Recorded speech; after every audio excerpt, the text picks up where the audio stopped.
Hello friends, अवाम welcome to all of you in my YouTube channel Akhilesh Education Centre. दोस्तों, आप सभी का स्वागत है हमारे YouTube channel Akhilesh Education Centre पर। तो आज हम लोग फिर से जो पढ़ रहे थे टॉपिक प्रकाश का व्यतीकरण क्लास 12th में, उसी के आगे पढ़ेंगे। हमने कुछ फार्मूलों को डेरिवेट किया था। जैसे आप लोग जानते हैं, यदि आप कल की क्लास किए थे तो आपने वहाँ पर पढ़ा होगा आयाम क्या आता है, आयाम का समीकरण और तीव्रता का समीकरण आपने पढ़ लिया था। और उसी के साथ आज हम लोग पढ़ेंगे कि दो स्थितियां आप जानते हैं, व्यतीकरण दो प्रकार के होते हैं, समपोषी व्यतीकरण और विनाशी व्यतीकरण। समपोषी व्यतीकरण की स्थिति में आप जानते हैं जहां पर जो तरंगों की तीव्रता होती है, अध्यारोपण के पश्चात जब तरंगे एक दूसरे पर अध्यारोपण करती हैं तो कुछ बिंदुओं पर तीव्रता अधिकतम और कुछ बिंदुओं पर न्यूनतम होती है। जहां पर तीव्रता अधिकतम होती है वहां पर समपोषी व्यतीकरण की घटना घटित होती है, और जहां पर तीव्रता न्यूनतम होती है वहां पर विनाशी व्यतीकरण की घटना घटित होती है। तो देखिए, यहाँ पर समपोषी व्यतीकरण की स्थिति में हम लोग आज पढ़ेंगे। तो आप जानते हैं कि समपोषी व्यतीकरण की स्थिति में जो तरंगों की तीव्रता होती है वो अधिकतम होनी चाहिए, और मतलब cos फाई का मान अधिकतम होना चाहिए। तो आप यहाँ क्या बताएंगे कि इस स्थिति में cos फाई अधिकतम होना चाहिए, अधिकतम होना चाहिए। तो बताइए cos फाई का मान अधिकतम कब होता है? cos फाई का मान, मान लीजिए cos थीटा में अधिकतम मान कब होता है? तो ऐसे हम समझते हैं, cos फाई का मान अधिकतम होना चाहिए और cos में अधिकतम मान 1 होता है। तो यहाँ पर आप देखिए cos फाई बराबर यदि 1 कर दें तो cos फाई बराबर 1 कर दें तो cos में 1 का मान अधिकतम होता है, यानी कि जहां पर cos में 1 का मान आता है वही आपका अधिकतम मान हो जाएगा। तो मतलब cos फाई बराबर 1 होना चाहिए। तो cos फाई बराबर यदि पूर्ण रूप से मिलाकर लिखना चाहें तो 2n पाई बता सकते हैं, क्योंकि n के स्थान पर अधिकतम मान हम लोग क्या क्या रखें कि फाई का मान अधिकतम आ जाए, cos फाई का मान अधिकतम आ जाए। तो n बराबर देखिए, यदि हम लोग क्या रखते हैं, 0 रखेंगे तो देखिए 0 रखेंगे तो कितना आ जाएगा, पूरा 0 हो जाएगा, और cos 0 अंश का मान 1 होता है, अधिकतम आ गया। तो मतलब n का मान हम लोग छांट कर यहाँ से रखते हैं, n बराबर 0 1 2 3 ऐसे आगे। और देखिए ये cos फाई बराबर 2n पाई आपका आ गया, और n बराबर 0 1 2 3 ऐसे ही हम लोग रखते हैं, ऐसे ही हम लोग रखते हैं। और यहाँ से फाई बराबर आपका क्या निकल कर आएगा बताइए? यहाँ से आप यहाँ पर cos लिख दीजिए, cos 2n पाई। यहाँ से आपका फाई बराबर निकल कर आ जाएगा 2n पाई। फाई बराबर कितना आ गया? 2n पाई। अर्थात जो आपका फाई होगा, यदि हम लोग क्या करेंगे, n के स्थान पर 0 रखेंगे, n का मान कितना 0 रखेंगे, 1 रखेंगे, 2 रखेंगे, 3 रखेंगे, तो इस क्रम में आएगा आपका 0 आएगा, 2 पाई आएगा, 4 पाई आएगा या 3 पाई आएगा, तब 4 पाई आएगा, ऐसे ही आगे आपका बढ़ता चला जाएगा, 0 2 पाई 4 पाई 6 पाई, और उसके साथ साथ आपका ऐसे मतलब कि सम के रूप में बढ़ेगा, 6 पाई 4 पाई 6 पाई ऐसे ही। तो आप क्या बताएंगे, 2n पाई, और फाई बराबर आपका आएगा 0 2 पाई, क्योंकि देखिए यदि हम लोग 0 रखेंगे तो मान 0 हो जाएगा, 1 रखेंगे 2 पाई, 2 रखेंगे तो 4 पाई, और 3 रखेंगे तो 6 पाई, ऐसे ही बढ़ता हुआ आपका चला जाएगा, और लास्ट में आपको प्राप्त होगा 2n पाई। ये समझ में आया? cos में फाई में किसका मान अधिकतम होता है? cos में तो 1 जब आ जाए आपका 1 अधिकतम मान होता है, तो ये किस किस चीज का मान होता है?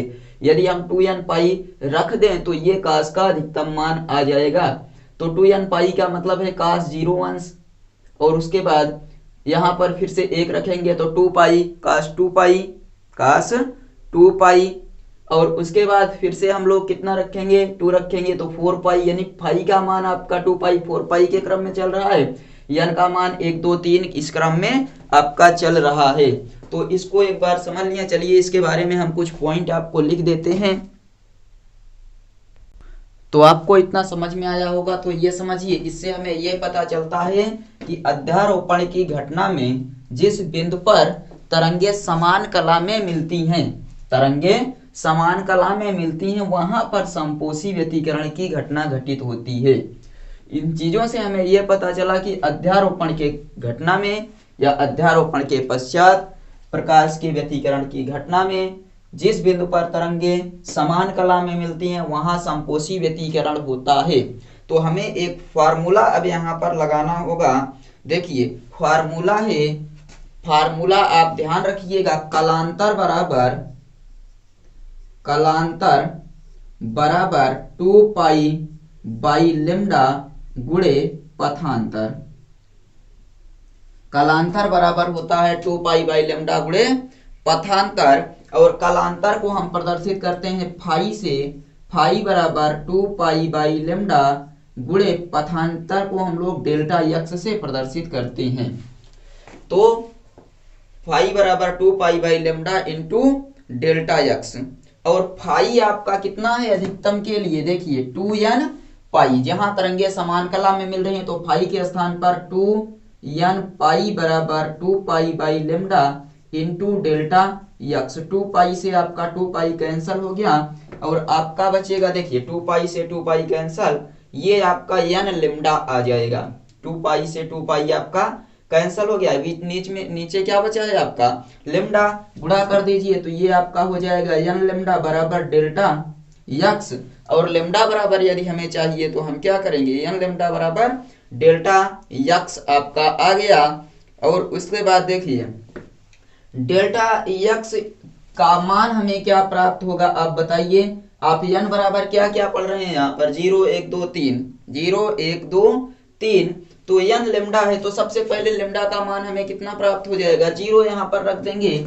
यहाँ n के स्थान पर 0 तो हमें प्राप्त हो जाएगा 0, n के स्थान पर 1 तो हमें प्राप्त हो जाएगा लेम्डा, और 2 रखेंगे तो 2 लेम्डा, 3 रखेंगे तो 3 लेम्डा।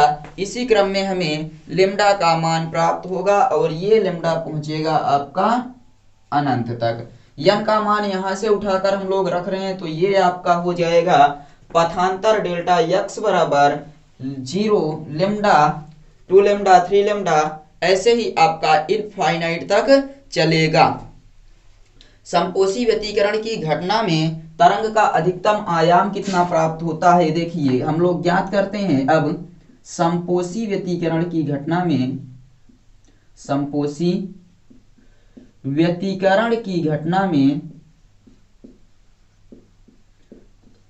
तरंगों का अधिकतम आयाम, तरंगों का अधिकतम आयाम किससे प्रदर्शित करते हैं, आयाम को हम लोग a से प्रदर्शित करते हैं, लेकिन अधिकतम आयाम चाहिए तो हम उसको लिख सकते हैं a और साथ में मैक्स बराबर। a बराबर आपका फार्मूला क्या था बताइए, a बराबर जब आपने फार्मूला पढ़ा था वो था आपका under root a1 square plus a2 square plus 2a1 a2 cos phi.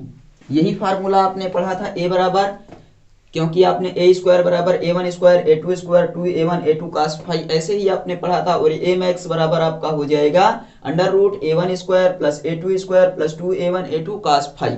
Phi का मान आपका कितना है हमें बताइए। यहाँ आप फाई का मान देखिए, कह रहा है कास फाई, और फाई के स्थान पर हमें अधिकतम मान चाहिए।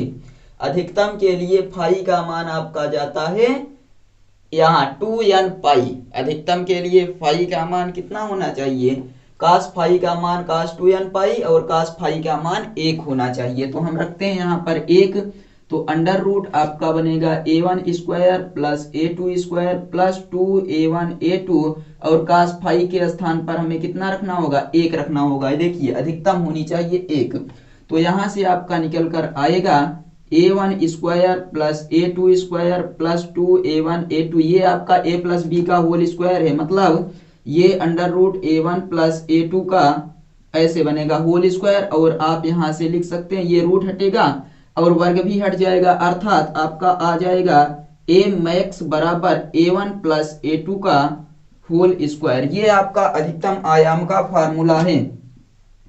समपोषी व्यतिकरण की घटना में अधिकतम आयाम का फार्मूला A बराबर A1 प्लस A2, A बराबर A1 प्लस A2। बताइए समझ में आया। हम सिर्फ यहाँ पर फाई का मान अधिकतम करने के लिए 1 रख रहे हैं और उसके बाद हमें जो फार्मूला A मैक्स प्राप्त हो रहा है यही आपका अधिकतम आयाम है। अतः आप यहाँ पर क्या बताएंगे, आप यहाँ पर ये बताएंगे, इतना समझ में आया। आप ये बताएंगे, आप यहाँ पर ये बताएंगे कि दोनों तरंगों का जो यहाँ अधिकतम आयाम होता है, अधिकतम आयाम दोनों तरंगों के आयामों के योगफल के बराबर होता है। अधिकतम आयाम समपोषी व्यतिकरण की घटना में अधिकतम आयाम दोनों तरंगों के आयामों के योगफल के बराबर होता है। अब हम लोग यहाँ पर लिखते हैं समपोषी व्यतिकरण की घटना में अधिकतम तीव्रता ज्ञात करते हैं। अधिकतम तीव्रता I मैक्स, I बराबर आपने क्या फार्मूला पढ़ा था बताइए, I1 plus I2 plus 2 under root I1 I2 cos phi, यही फार्मूला था। तो I मैक्सिमम हमें चाहिए तो I मैक्स लिख देते हैं, फार्मूला तो वही लगना है आपका, फार्मूला आपका वही लगना है तो लगा देते हैं I1 प्लस I2 प्लस 2 और उसके बाद under root I1 I2, under root I1 I2, या फिर ऐसे भी लिख सकते हैं हम under root I1 under root I2 और कास फाई। फाई का मान कितना होना चाहिए, फाई का मान अधिकतम के लिए 1 होना चाहिए। तो इसके स्थान पर हम क्या रखेंगे, फिर से अपना 1 रख देंगे, फिर से क्या रख देंगे, 1 रखेंगे। तो चलिए आपका बन जाएगा I मैक्स बराबर I1 plus I2 plus 2 under root I1 और I2 गुणे 1। आ गया आपका I मैक्स बराबर I1 plus I2 plus 2 under root I1 under root I2।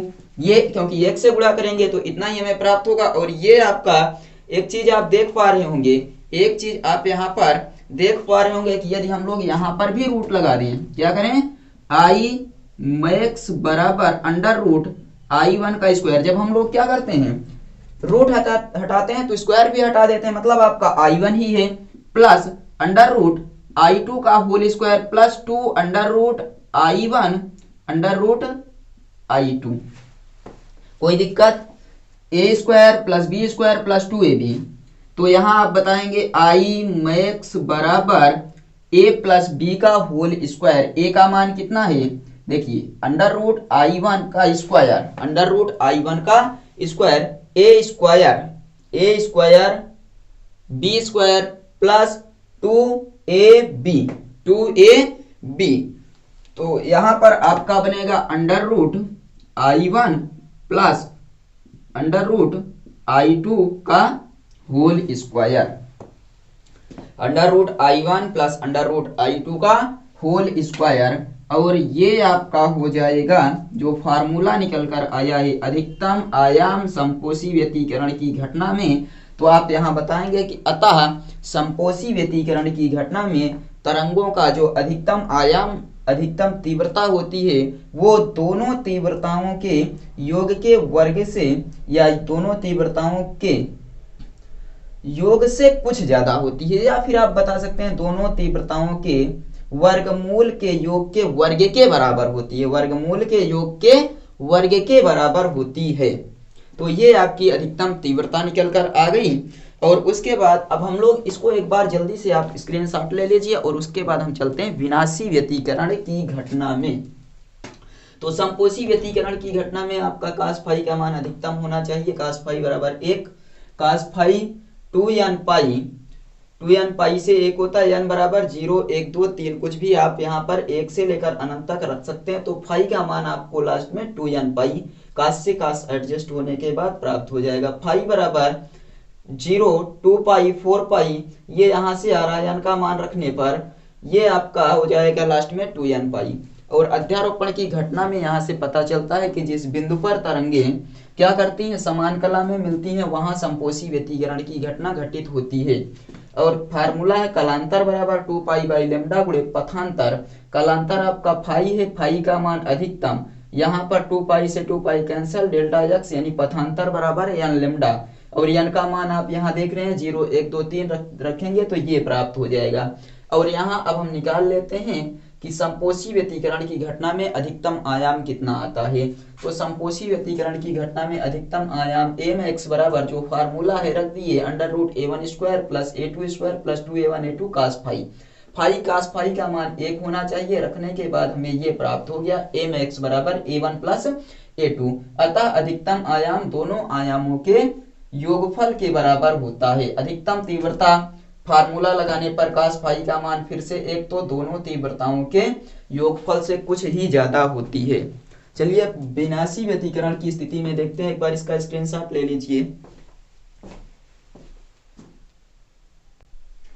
तो आई थिंक आप सबने स्क्रीनशॉट ले लिया होगा। चलिए हम लोग अब पढ़ते हैं विनाशी व्यतिकरण की घटना में जो तरंगों का अधिकतम आयाम और अधिकतम तीव्रता होती है वो कैसे निकाली जाती है।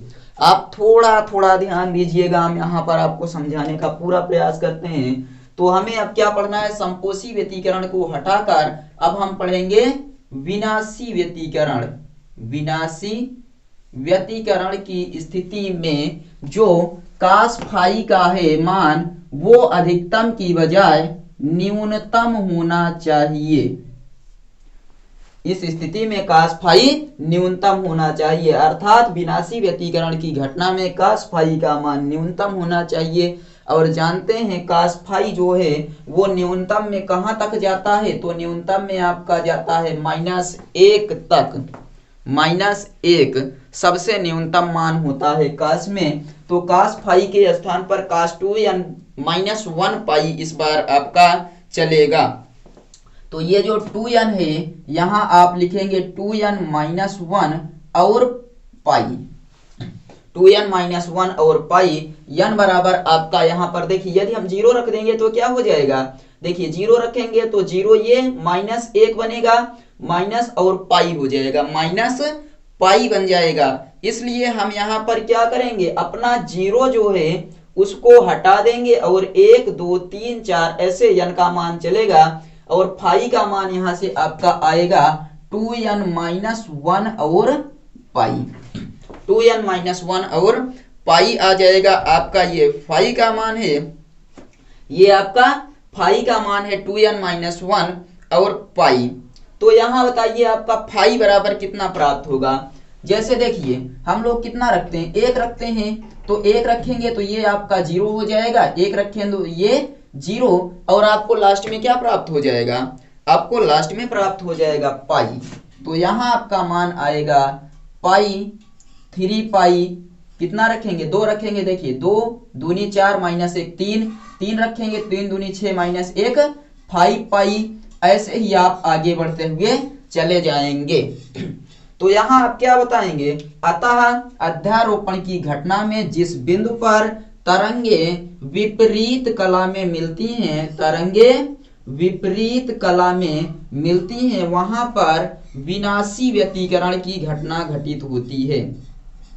जहां पर तरंगे विपरीत कला में मिलती हैं वहां पर विनाशी व्यतिकरण की घटना घटित होती है। और यही फार्मूला लगाएंगे, कालांतर बराबर 2 पाई बाई लेमडा गुणे पथांतर, फाई बराबर 2 पाई बाई लेमडा गुणे यक्स। और इस बार हम यहाँ पर अपना जो मान है, मान लीजिए ये नहीं कटा है अभी, यहाँ कितना था 2 पाई बाई लेमडा और यहाँ रखेंगे हम लोग 2n - 1 और पाई, 2n - 1 और पाई रखेंगे। तो अपना देखिए क्या आएगा, ये 2 पाई से 2 पाई कैंसल, यहाँ रख देंगे हम लोग, आपका आ जाएगा n - 1 और साथ में ये वाला लेमडा इधर। तो n - 1 लेमडा बराबर डेल्टा एक्स, n - 1 लेमडा बराबर डेल्टा एक्स। बताइए इतना आप सबको समझने में यदि कोई दिक्कत हुई हो तो बता सकते हैं आप। इतना यदि आपको समझने में कोई दिक्कत हुई हो तो आप बता सकते हैं। एक चीज ध्यान दीजिएगा, थोड़ा सा यहाँ पर आप संशोधन कीजिए, ये जो आप ऐसे लिखे हैं यहाँ से हम सुधार ही देते हैं एक बार। इतना आपको पता है, ये आपका पथांतर कालांतर का फार्मूला है, कालांतर बराबर 2 पाई बाई लेमडा, फाई का मान आपका है 2n - 1 और पाई बराबर 2 पाई बाई लेमडा गुणे डेल्टा एक्स। देखिए पाई से पाई कैंसिल हो गया, ये इधर आएगा, ये नीचे आ जाएगा, तो आपका बनेगा डेल्टा एक्स बराबर 2n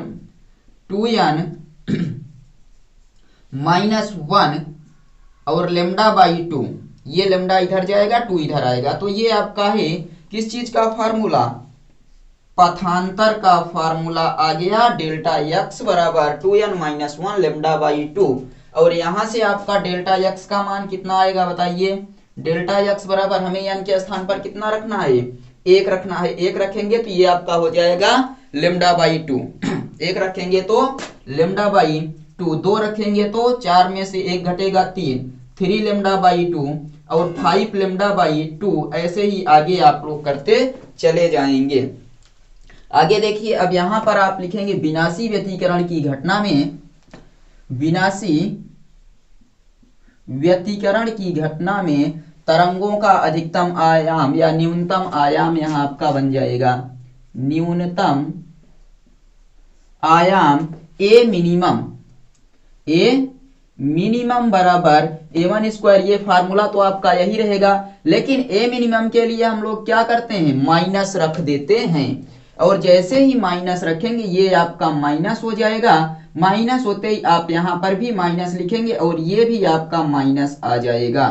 बताइए, अतः न्यूनतम आयाम, अतः न्यूनतम आयाम दोनों तरंगों के आयामों के अंतर के बराबर होता है। अतः न्यूनतम आयाम दोनों आयामों के तरंगों के दोनों आयामों के अंतर के बराबर होता है। और यहां अब हम निकालते हैं न्यूनतम तीव्रता। न्यूनतम तीव्रता तो ये आई मिनिमम बन जाएगा आपका, आई मिनिमम बराबर फार्मूला यही रहेगा। फिर से आप यहां पर मिनिमम बनाएंगे सबको, ये आपका हो गया आई मिनिमम बराबर ये -1 बनेगा और -1 होगा तो ये भी आपका माइनस हो जाएगा। यहां आप माइनस रखेंगे और प्लस के स्थान पर क्या आ जाएगा, माइनस, और ये दोनों भी आपके मिनिमम हो जाएंगे। तो क्या बताएंगे, अतः विनाशी व्यतिकरण की घटना में जो न्यूनतम तीव्रता होती है वो दोनों तीव्रताओं के अंतर से कुछ कम होती है, या फिर दोनों तीव्रताओं के वर्गमूल के अंतर के वर्ग के बराबर होती है। तो ये आपका अधिकतम आयाम और अधिकतम तीव्रता ऊपर निकाले थे समपोषी व्यतिकरण में, और विनाशी व्यतिकरण में न्यूनतम आयाम और न्यूनतम तीव्रता ये आ गया। बताइए पूरा आपके समझ में आया या नहीं, बताइए आपके समझ में आया या नहीं। क्या किया गया है, बस प्लस के स्थान पर हम लोग माइनस कर दिए हैं, क्योंकि हमें चाहिए न्यूनतम, तो न्यूनतम के लिए फाई कास का मान न्यूनतम -1 ही होता है। तो ये दोनों आपका आ गया। अब हम लोग पढ़ लेते हैं अधिकतम आयाम और अधिकतम तीव्रता।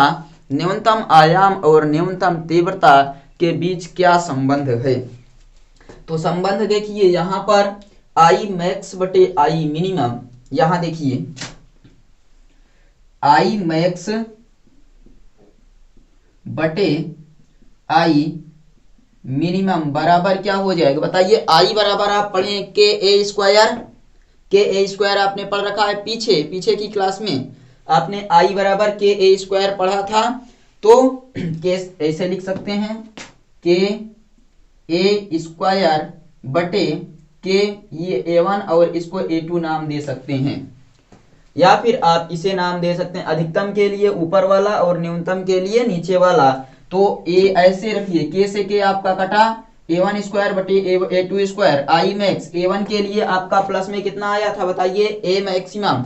तो A मैक्स के लिए था A1 प्लस A2 और के ए स्क्वायर हुआ करता था फार्मूला, के ए स्क्वायर। ऐसे आई बराबर आपने पढ़ा था के ए स्क्वायर, I1 बराबर के A1 स्क्वायर, I2 बराबर के A2 स्क्वायर। तो देखिए I बराबर हम लिखते हैं के ए स्क्वायर, लेकिन प्लस मैक्स के लिए A का मान कितना है, A1 प्लस A2, तो आपका हो जाएगा A1 प्लस A2 का होल स्क्वायर बटे A1 माइनस A2 का होल स्क्वायर। तो ये I मैक्स और I मिनिमम में आपका संबंध है। आई मैक्स और आई मिनिमम में आपका संबंध है, क्योंकि आई मैक्स बराबर ऐसे होगा, आई मैक्स बराबर ए मैक्स स्क्वायर बटे आई मिनिमम बराबर ए मिनिमम स्क्वायर। तो आई मैक्स ए मैक्स कितना है, A1 प्लस A2 और स्क्वायर, यहाँ आप के लिखेंगे, मतलब कि ये फार्मूला आपका होता था, यहाँ से के कैंसल और मिनिमम के स्थान पर ये, तो आपका इन दोनों के बीच यही संबंध आ गया है, इन दोनों के बीच आपका यही संबंध आया, आई मैक्स बटे आई मिनिमम, तो A1 प्लस A2 का होल स्क्वायर बटे A1 माइनस A2 का होल स्क्वायर। तो अब आप आई थिंक समझ गए होंगे। आगे हम लोग पढ़ेंगे और अगले में हम लोग इस चैप्टर को कंप्लीट कर देंगे। हमें पढ़ना है कला संबद्ध स्रोत और YDSE Young's double slit experiment, जो आपकी परीक्षा में हर बार पूछा जाता है। तो चलिए मिलते हैं अगले वीडियो में, तब तक आप लोग पढ़ते रहिए और चैनल पर नए हैं तो सब्सक्राइब कर लीजिए। मिलते हैं अगले वीडियो में, तब तक के लिए बाय।